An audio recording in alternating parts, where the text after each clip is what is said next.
बहुत समय पहले की बात है। हिमालय की तलहटी में बसा था एक गांव, स्वर्णपुर।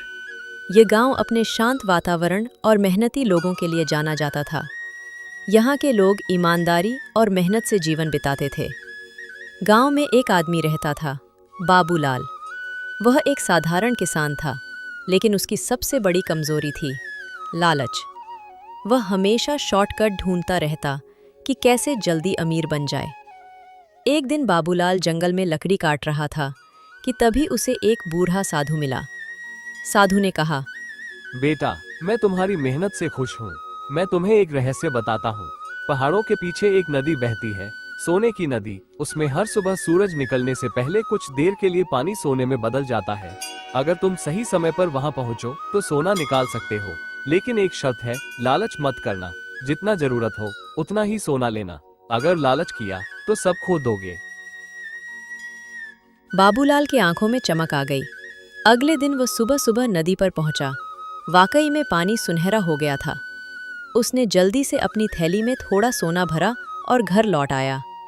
उसी दिन उसने वह सोना बेचा और काफी पैसे कमा लिए। अब तो उसकी आंखों में बस सोना ही बस गया था।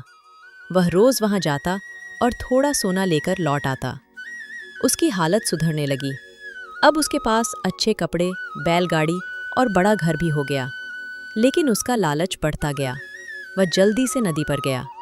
जैसे ही पानी सोने में बदला, वह पागलों की तरह भरने लगा।